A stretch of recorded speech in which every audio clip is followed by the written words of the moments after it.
आज 5 राज्यों के विधानसभा चुनावों के नतीजे सामने आए, लेकिन इस नतीजों के साथ में खुलेआम उन तमाम आदेशों की अवहेलना देखने को मिली जो सुप्रीम कोर्ट ने दिए थे या फिर जो हाई कोर्ट ने दिए थे या फिर जो चुनाव आयोग ने दिए थे।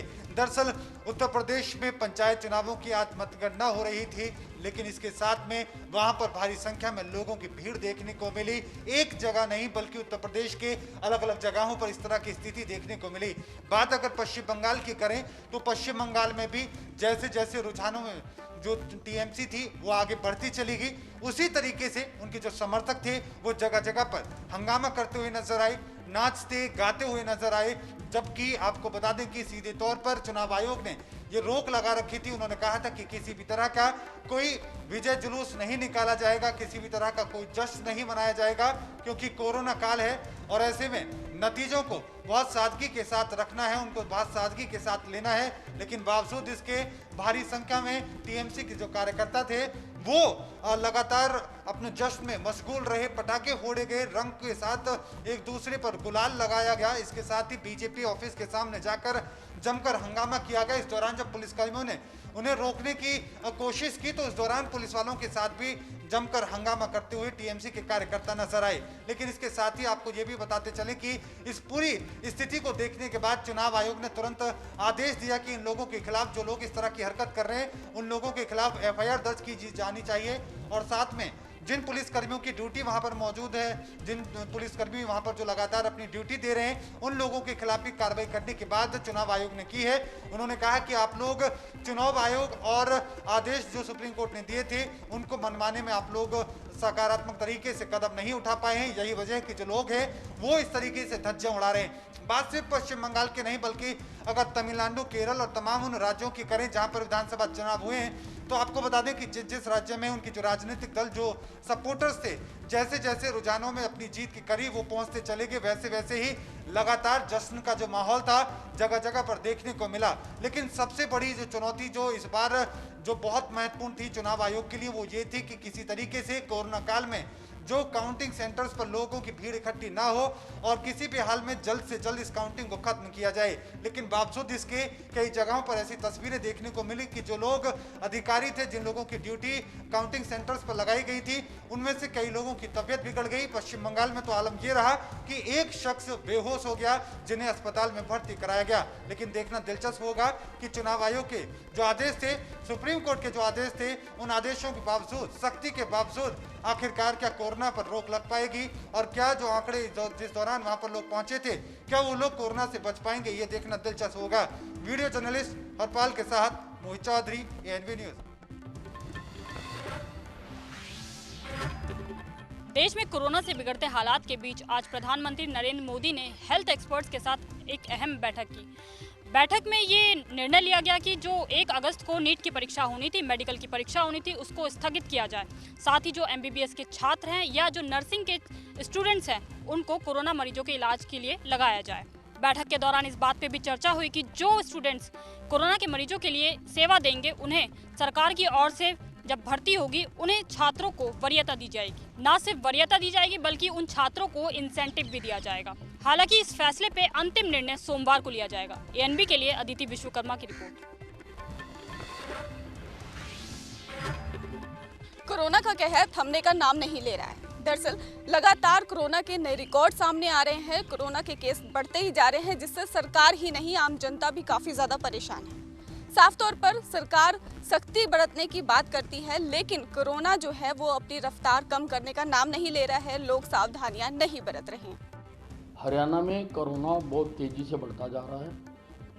लगभग 1 लाख एक्टिव मरीज हो गए हैं कोरोना के और 15,000 के करीब रोज़ाना इसमें नए मरीज जुड़ रहे हैं। इसकी चेन को एक बार तोड़ना बहुत ज़रूरी है। इसलिए सरकार ने फैसला लिया है कि 1 सप्ताह के लिए 3 मई दिन सोमवार से पूर्ण लॉकडाउन हरियाणा में लगाया जाए ताकि इसकी चेन को तोड़ा जा सके। बाकी सारी परिस्थितियां हमारे नियंत्रण में हैं, हम सारे इंतज़ाम कर रहे हैं और पेशेंट्स को ट्रीटमेंट मिले उसकी सारी व्यवस्था की जा रही है। बता दें कि कोरोना के बढ़ते कहर के बीच हरियाणा ने संपूर्ण लॉकडाउन लगाने का ऐलान किया है। हरियाणा सरकार में मंत्री अनिल विज ने यह ऐलान कर दिया है कि 3 मई से अगले 7 दिन तक संपूर्ण लॉकडाउन लागू रहेगा। इससे पहले शुक्रवार को ही सरकार ने 9 जिलों में वीकेंड लॉकडाउन लगाने की घोषणा की थी। हरियाणा सरकार ने यह फैसला इसलिए लिया है ताकि कोरोना संक्रमण पर काबू पाया जा सके। अभी वहां हालात पूरी तरह से बेकाबू होने लगे हैं। मरीजों की संख्या लगातार बढ़ती जा रही है। शनिवार को ही हरियाणा में बीते 24 घंटे में कोरोना के 13,588 नए मरीज मिले थे। 125 लोगों की मौत हुई थी। वहीं बात करें देश में बढ़ते कोरोना संक्रमण की, तो कई राज्यों ने लॉकडाउन लगाने की शुरुआत कर दी है। ओडिशा ने आज ही अगले 14 दिन के लिए टोटल लॉकडाउन की घोषणा कर दी है। वहीं दिल्ली में भी लॉकडाउन 1 हफ्ते के लिए बढ़ा दिया गया है। राजधानी में अब 10 मई की सुबह 5 बजे तक लॉकडाउन रहेगा। हरियाणा के पड़ोसी राज्य पंजाब में भी रोज शाम 6 बजे से सुबह 5 बजे तक लॉकडाउन लागू रहेगा। अगर इसी तरह कोरोना के हालात रहे तो हो सकता है आने वाले समय में संपूर्ण लॉकडाउन पूरे देश में लगा दिया जाए। कैमरामैन हरपाल के साथ सुमन पाल की रिपोर्ट। जालौन में कोरोना ने अपने पैर तेजी से पसारने शुरू कर दिए, जिसके चलते जालौन में लगातार कोरोना मरीजों की संख्या में इजाफा हो रहा, तो वहीं जिला प्रशासन की मुसीबतें भी बढ़ती दिखाई दे रही हैं। मेडिकल कॉलेज में व्यवस्थाएं सुधारने का प्रयास कर रहे हैं। उसी क्रम में जो चूँकि कोविड के समय में हमारे पास स्लीपर और बारडोई की समस्या आ रही थी, लोग यहाँ काम नहीं करना चाह रहे थे, उसको देखते हुए यहाँ बात की गई कि किस प्रकार हम निःशुल्क विज्ञप्ति देकर कर्मचारियों की संख्या और बढ़ा लेते हैं। दूसरा जो मुख्य समस्या यहाँ आ रही थी कि लोगों को आने पर थोड़ा कम्युनिकेशन की प्रॉब्लम हो रही थी, तो उसके लिए हमने सुझाव दिया कि हेल्प डेस्क बनाई जाए और स्क्रीनिंग एरिया में थोड़ा वहाँ पब्लिक एड्रेस सिस्टम की व्यवस्था की जाए, ताकि आने वाले लोगों को सही सूचना मिल सके और समय पर सूचना मिल सके और उन्हें इधर उधर ना भटकना पड़े और जो उनकी शिकायतें हैं वो दूर हो सके। और इसके साथ ही हमने अपने ICU के बेड्स भी बढ़ाए हैं, जिन्हें हम धीरे धीरे, अभी हमने लगभग 6 बेड्स फंक्शनल किए हैं, धीरे धीरे इसको और बढ़ाएंगे। अपनी ऑक्सीजन की उपलब्धता को बढ़ाते हुए ऑक्सीजन जनरेटर प्लांट का भी कार्य चल रहा है। उम्मीद करते हैं कि 10 मई तक हमारा सिविल वर्क खत्म हो जाएगा और हम प्रयास कर रहे हैं कि हमारा जनरेटर शासन स्तर से जल्दी से जल्दी सप्लाई हो, ताकि हम ऑक्सीजन सप्लाई के मामले में खुद अपने जनपद में आत्मनिर्भर हो सकें। मैम, कुछ वैकेंसी निकाली जा रही हैं क्या? कुछ वैकेंसी निकाली है? यहाँ पर मेडिकल कॉलेज में वार्ड बॉय, स्वीपर और कुछ डॉक्टर, इन सभी की जो है वैकेंसी निकाली जाएंगी, क्योंकि हम बेड्स बढ़ाएंगे तो हमें मैन पावर की भी आवश्यकता पड़ेगी। मैम, इसी गौरी गैस पे मुकदमा दर्ज हो गया है?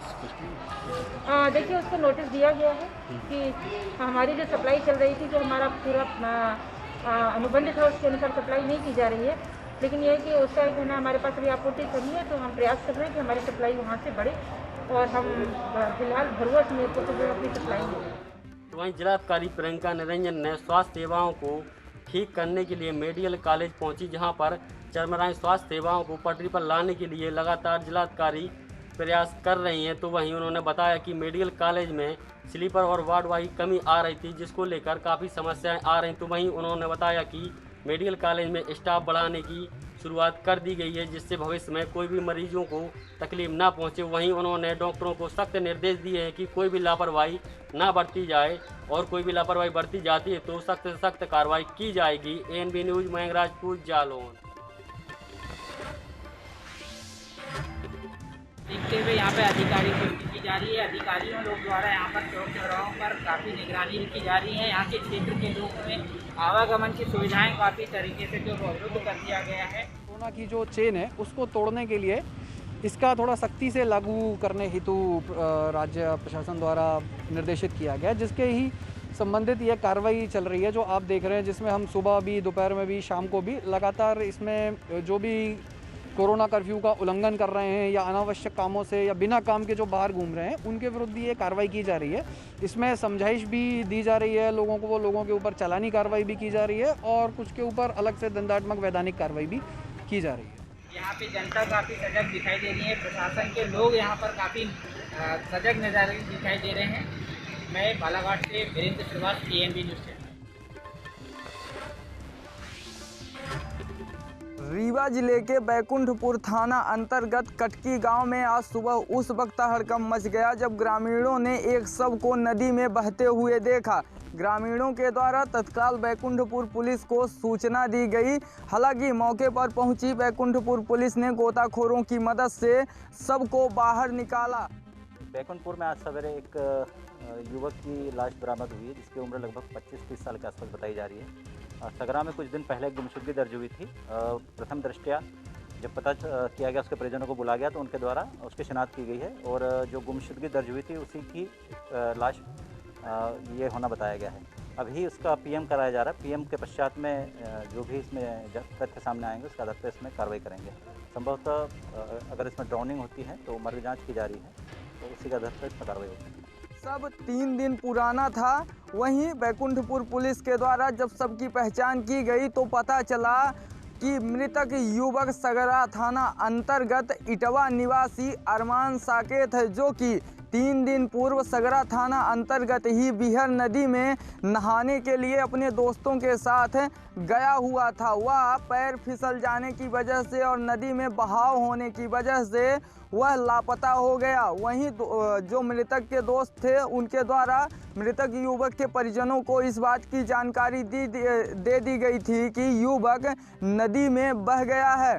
परिजनों के द्वारा तत्काल सगरा थाने में इसकी जानकारी दी गई। वहीं मौके पर पहुंची सगरा पुलिस ने बिहर नदी में छानबीन की, लेकिन युवक का शव कहीं भी नहीं मिला।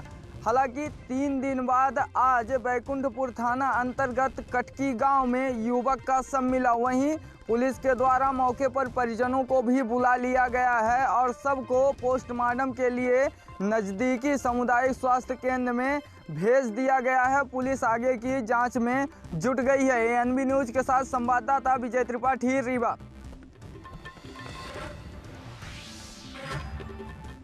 मथुरा जनपद के 10 ब्लॉकों में चौथे चरण की मतगणना आज 2 मई को प्रारंभ हो चुकी है। वहीं सभी प्रत्याशियों के द्वारा यहाँ मतगणना में आए हुए हैं। वहीं कोविड-19 को देखते हुए प्रशासन के द्वारा जो आदेश किया गया हो उसको देखते हुए यहाँ सबकी जांच कराई गई है। उसके बाद उनको मतगणना में प्रवेश किया गया है। वहीं जनपद के डीएम और एसएसपी के द्वारा मंडियों का निरीक्षण भी किया गया है। जनपद में 10 ब्लॉक्स के 10 काउंटिंग सेंटर्स पर अभी पंचायत चुनाव के संबंध में काउंटिंग चल रही है। इसमें ग्राम प्रधान, जिला पंचायत सदस्य, ग्राम पंचायत सदस्य और क्षेत्र पंचायत सदस्य के सभी उम्मीदवार और उनके काउंटिंग एजेंट्स, अधिकृत जो हैं, अभिकर्ता, वो मौजूद हैं और साथ ही साथ सभी काउंटिंग का स्टाफ मौजूद है। लगातार ये काउंटिंग अनवरत चल रही है। सभी यहाँ पर हमारे जो काउंटिंग के स्टाफ हैं और जो हमारे काउंटिंग एजेंट्स या कैंडिडेट्स हैं, उन सभी को कोरोना के जो प्रोटोकॉल्स हैं, कोविड-19 के प्रोटोकॉल्स जो हैं, उनको पालन करने के निर्देश सख्ती से दिए गए हैं। साथ ही साथ इन सभी के एंटीजन टेस्ट करने की भी व्यवस्था सभी सेंटर्स पर, 10 सेंटर्स पर की हुई है। स्वास्थ्य विभाग के द्वारा मल्टीपल टीम्स एंटीजन टेस्टिंग के लिए लगाई गई है और सभी जगह पर सकुशल मतगणना की गतिविधि सुचारू रूप से चल रही है। मंडियों में करीब 12 बजे से यहाँ मतगणना शुरू हुई है, तो समतम मतगणना कल सुबह तक यहाँ खत्म होने की संभावना जताई जा रही है। और आपको हम ये भी बताएंगे, क्योंकि यहाँ भारी संख्या में एजेंटों की भीड़ भी लगी हुई है, तो आपको ये दिखाना चाहेंगे कि मथुरा जनपद के कई ब्लॉकों की कई मंडियों में मतगणना चल रही है, तो उसको देखते हुए प्रशासन के द्वारा क्या पुख्ता इंतजाम किए गए हैं। वहीं भारी मात्रा में पुलिस बल भी लगाया गया है। उसको देखते हुए उनका कोविड-19 का चेकअप भी कराया गया है। जिस तरह सुप्रीम कोर्ट के द्वारा आदेश दिया गया है उसका पालन करते हुए प्रशासन के द्वारा सभी व्यवस्था की गई है। मथुरा से रिंकू शर्मा, एएनबी न्यूज।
दिल्ली सरकार के अब सरकारी स्कूलों में भी टीकाकरण केंद्र बनाने की तैयारी है।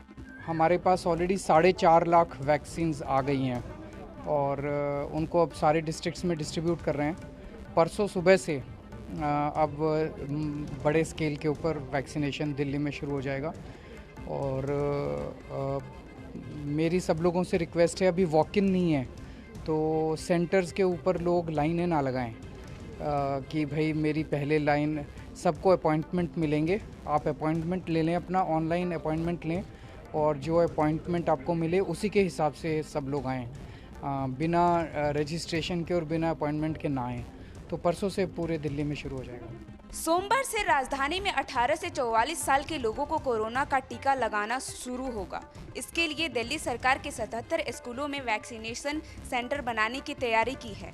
बता दें कि दिल्ली में पहली बार स्कूल में टीकाकरण केंद्र बनाए जा रहे हैं। मुख्यमंत्री अरविंद केजरीवाल ने शनिवार को बताया था कि 4.5 लाख वैक्सीन डोज दिल्ली को मिल गई है। सोमवार से बड़े स्तर पर टीका लगाने का कार्यक्रम शुरू किया जाएगा। स्कूल में बनाए जा रहे इन सभी सेंटर्स को अस्पताल से अटैच किया जाएगा। इसी अस्पताल से ही मेडिकल स्टाफ सेंटर पर जाएंगे। AEFI मामले होने पर टीका लेने वाले को मेडिकल सुविधा के लिए अटैच हॉस्पिटल में भेजा जाएगा। आपको बता दें, कोरोना अस्पताल में भीड़ बढ़ाने और संक्रमण की आशंका को देखते हुए स्कूलों को वैक्सीनेशन के लिए सुरक्षित माना जा रहा है। गौरतलब है कि देश में कोरोना का मामला तेजी से बढ़ रहा है। पिछले 24 घंटे में 3,92,000 कोरोना का नया केस सामने आए हैं। कैमरामैन हरपाल के साथ ममता शर्मा, ANB न्यूज। मुंबई में जिस तरह से लगातार कोरोना मरीजों की संख्या बढ़ रही है, वहीं अब लगातार बेडों की कमी देखी जा रही है। इसको लेकर मुंबई के ताड़देव इलाके में सार्वजनिक गणेश मंडल में वहां के स्थानीय लोगों ने मिलकर पैसे जुटाकर 100 बेड का क्वारंटीन सेंटर बना दिया है। इस सेंटर में म्यूजिक सिस्टम से लेकर डॉक्टर्स को लेकर तमाम अन्य व्यवस्थाएं मुहैया करवाई गई है। लास्ट ईयर कोरोना शुरू हुआ तभी हमने 2-2.5 महीना 2000 गरीबों को खाना दिया दोपहर और शाम को। उस टाइम बिस्किट दूध सब हमने देने लगा और ये साल अपने कोरोना सेंटर शुरू किया। कितने बेड्स है और क्या क्या सुविधा उसमें रहेगी? और कोरोना सेंटर में 100 बेड है। सुबह से लेके पूरी दवाई, खाना पीना, रहना अपनी ओर से। किसके पास जाने का किराया रहेगा वो देगा और जाते समय 1500 रुपये की गिफ्ट देके जाएगा। इस दौरान कोरोना मरीजों का इलाज किया जाएगा और ख़ास बात यह है कि यहाँ महिला और पुरुषों के लिए अलग अलग कंपार्टमेंट बनाए गए हैं। इतना नहीं, डॉक्टरों की टीम के साथ साथ वहाँ CCTV कैमरे भी लगाए गए हैं जिससे लोगों का इलाज सुगमता से किया जाए।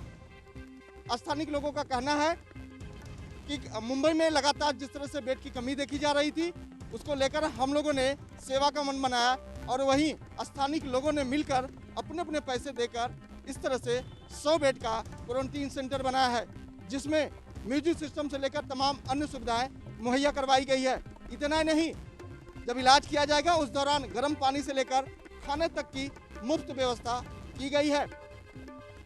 जब मरीज ठीक हो जाएगा तो उसके दौरान उसके घर वापसी से पहले उसको 1500 रुपये का मुफ्त में उपहार भी दिया जाएगा। इस तरह की पहल को देखकर लोगों में काफ़ी उत्साह है। वहीं मांग की गई है कि अन्य लोग भी इस तरह से लोगों के आगे आकर मदद करें। कैमरा पर्सन विनय सिंह के साथ मस्ता सोनी, NB न्यूज़ मुंबई। समय हम मौजूद हैं बांदा जिले के तिनवारी विकासखंड में। तिनवारी विकासखंड में हम ये बताना चाहते हैं किस तरह से सोशल डिस्टेंस का पालन नहीं किया जा रहा है।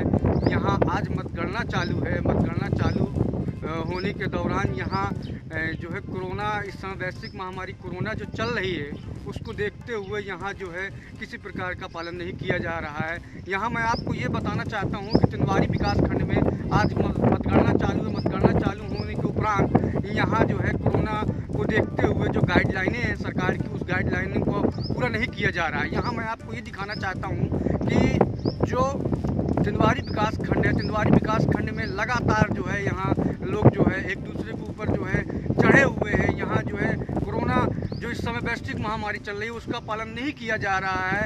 हिमांशु शुक्ला के साथ कैमरामैन हिमांशु शुक्ला के साथ देवानंद सिंह, NB न्यूज़ बांदा।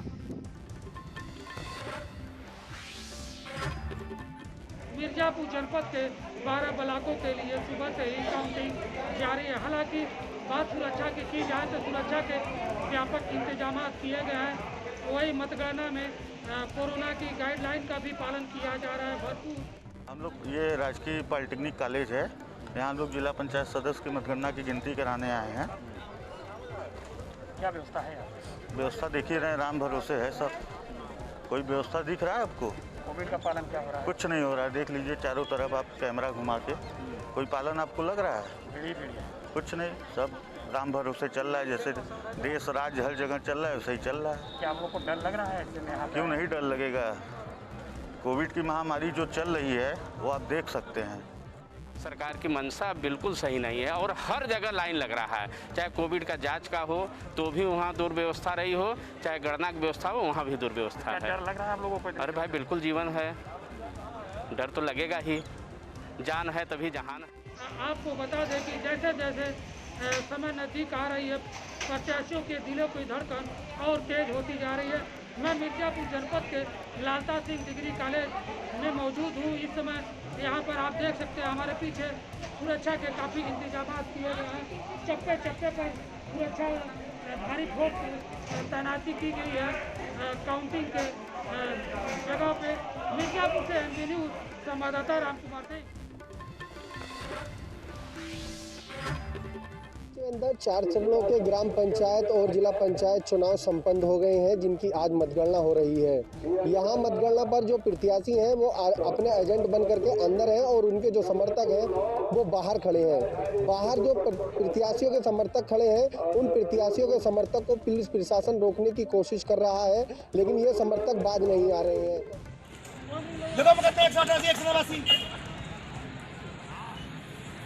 बार-बार भगाने के लिए आएगा क्या? ये नहीं रोकने क्या? अरे मतदान शांतिपूर्वक चल रहा है, आपका जो प्रत्याशी है वो जीत रहा है, हार रहा है, ये उसका काम है। क्यों कोविड की बीमारी को लेकर बस्ती घूम रहे हो? जाके एक बार TMU में देख क्या हुआ, पता लगा लेटने के लिए बिस्तर नहीं है। मैं यहाँ की समस्या तो आज संभाल लूंगा, कल मैं कोविड की नहीं संभाल पाऊंगा इतनी भीड़ में।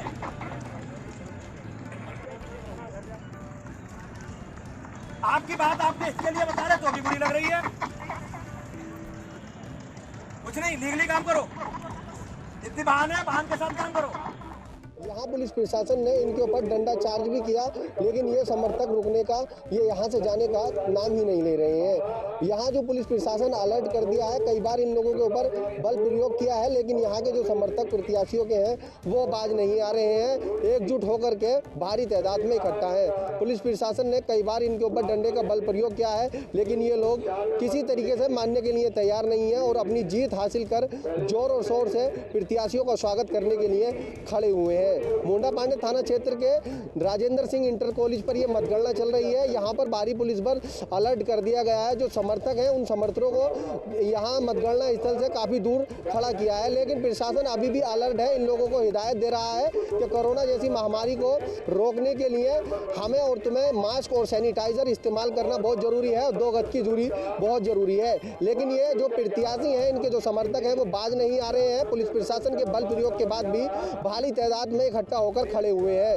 अब देखने वाली बात यह होगी कि इन लोगों के दिल में ना ही पुलिस का कोई खौफ है और ना ही पुलिस का कोई डर है। अपने सहयोगी नबी अहमद के साथ ANB न्यूज़ बाजिद अली, मुरादाबाद। मुंबई सहित महाराष्ट्र में संक्रमण इस तरह फैला है कि लोग ऑक्सीजन और बेड के लिए दरबदर की ठोकर खा रहे हैं।